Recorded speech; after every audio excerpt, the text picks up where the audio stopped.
Welcome to today's Explainer. We are about to embark on a massive 5,000-year journey right through the heart of the Indian subcontinent. We're going to explore two incredibly ancient, totally contrasting pillars that fundamentally built a modern superpower. It's a history that is glorious, sometimes bloody, and intensely dramatic, all at the exact same time.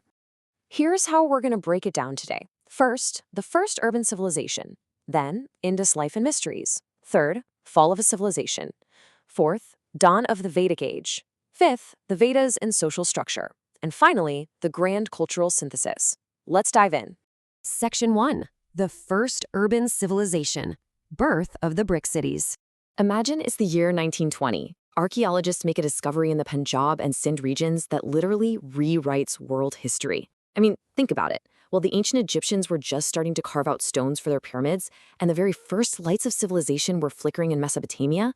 A wildly advanced urban society was already thriving in India. We call it the Harappan, or Indus Valley Civilization. And guys, it wasn't small. It covered a staggering 1.2 million square kilometers across parts of what is now Pakistan, Western India, and Afghanistan. It's the very first city-based civilization of the whole subcontinent. Now, these definitely weren't just a bunch of random huts thrown together. The sheer engineering genius going on here is absolutely staggering. Cities like Harappa and Mohenjo-Daro were built on grid systems with perfectly straight roads, stuff that rivals how we lay out cities today. Homes had multi-room layouts, courtyards, and were built using standardized baked bricks. But here's the truly mind-blowing part. While folks over in Europe were arguably still living in caves, the Indus people had totally mastered sanitation. Every single house had an advanced drainage system linking straight to covered city sewers. They even constructed the Great Bath in Mohenjo-Daro, this massive public pool that was likely the center of social and religious life. They completely understood the secret to a clean, organized urban society. Section 2. Indus life and mysteries, agriculture, trade, and enigmas.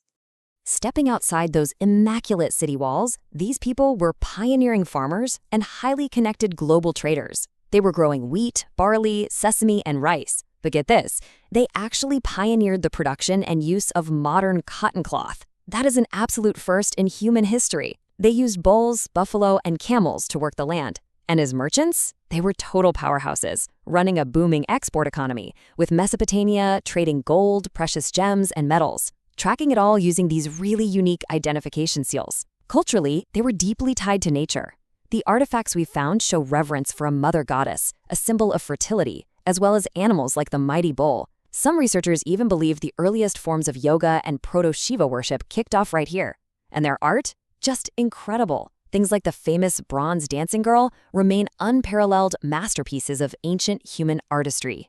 But unfortunately, this is where we hit a massive, frustrating historical wall.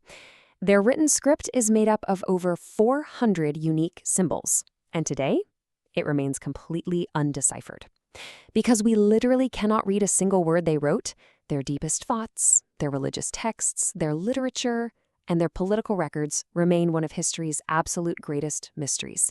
It's like a giant puzzle. We can see exactly how they lived, but we still cannot hear their voices. Section 3. Fall of a Civilization, the Great Disappearance. So as we follow the timeline down to around 1900 BC, history throws us a total curveball. We have to stop and ask the ultimate question. Why on earth did such an advanced, sprawling, scientifically planned civilization suddenly just vanish into the earth? How does a society with that kind of advanced infrastructure just pack up, abandon its cities, and disappear? Well, researchers are totally split on this, and there are a few intensely debated hypotheses. Some experts argue that the rivers literally shifted. They believe the drying up of the crucial Ghaggar-Hakra river system simply starved the cities of water. Others point the finger at massive natural disasters. Think devastating earthquakes or catastrophic city-leveling floods. Then you have economists who suggest a complete financial collapse happened because they lost those vital trade routes with Mesopotamia. And lastly, there is the highly debated hypothesis of an Aryan invasion. Whatever the actual trigger was, the fact remains. By 1900 BC, those incredible urban hubs were slowly and silently abandoned, leaving us with a captivating historical puzzle. Section 4. Dawn of the Vedic Age. A new era begins. As those grand Indus cities crumbled and faded into memory, a completely new chapter opened up around 1500 BC. Talk about a 180-degree shift. The brick-and-mortar trade hubs of the Indus were completely replaced by a totally different way of life. This new era, the Vedic Age, was ushered in by the Aryans, a nomadic pastoral group that likely migrated from Central Asia or the Iran-Afghanistan region. So instead of bowls and grid-based cities, we now see a rural, pastoral lifestyle. And they brought something the subcontinent had never seen before: horses and horse-drawn chariots. The really crucial takeaway here is that the Aryans didn't arrive with blueprints for grand cities. Instead, they brought mobility with their chariots, new weaponry, and, perhaps most importantly, a phenomenally rich, intensely complex linguistic and philosophical tradition. They brought the ancient roots of the Sanskrit language. Section 5. The Vedas and Social Structure, Philosophy and Society. Now, this rich tradition didn't just stay spoken, it was codified into texts that became the absolute bedrock of Indian philosophy, religion, and society. The word Veda literally translates to knowledge, and these 4 Vedas were the pillars of their world. First, you have the Rig Veda, which is the oldest, packed with hymns to their gods. Second is the Yajur Veda, which lays out the exact rules for complex fire sacrifices. Third, the Sama Veda, which is literally the ancient foundation of Indian music, chants, and melodies used in worship. And finally, the Atharva, a fascinating mix of spells, magic, and highly advanced early knowledge of herbal medicine and botany. These definitely weren't just religious books. They were mirrors reflecting the war strategies, the medical know-how, and the ethical framework of an entire civilization. So what did everyday life actually look like for them? Well, it was incredibly structured. Worship was heavily focused around the sacred fire, known as the yajna. They were deeply connected to nature, seeing divine energy in all the elements. They prayed to Indra, the god of war and thunder, Agni, the fire god who acted as a messenger to the heavens, Surya, the sun, and Varuna, the god of the sky and morality. Societally, it was a patriarchal setup. Families were led by a male head called the Kulapati. Politically, their leaders, the Rajas, were actually elected by the people at first, though that eventually transitioned into a hereditary kingship. And philosophically, it was during this exact time that profound, world-changing concepts like karma, rebirth, and the continuous cycle of life first took root in human consciousness. But we have to talk about one of the most enduring and complex legacies of this era, the Varna system. Around 1500 BC, it actually started out as a flexible, purely occupation-based division of labor.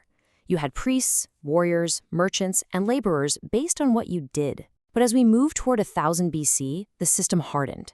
It became increasingly rigid. It tragically morphed from being about your profession to being entirely about who you were born to. This shifted into a strict birth-based caste hierarchy that continues to heavily impact social structures even today. Section 6. The Grand Cultural Synthesis, Merging Two Worlds.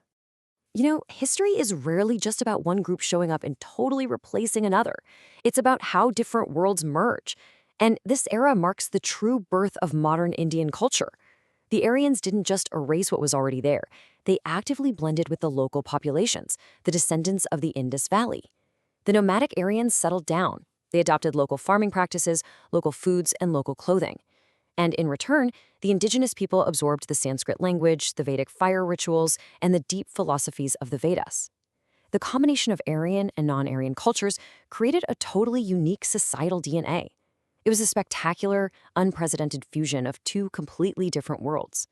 And this exact melting pot, this fusion of rural Aryan philosophy, beautiful Sanskrit poetry, and the lingering shadows of Indus ingenuity, is what directly fueled the creation of India's greatest cultural milestones. It laid the narrative and spiritual groundwork for epic stories like the Ramayana and the Mahabharata, shaping the moral compass of the entire subcontinent for thousands of years to come. Which brings us to our final takeaway for today.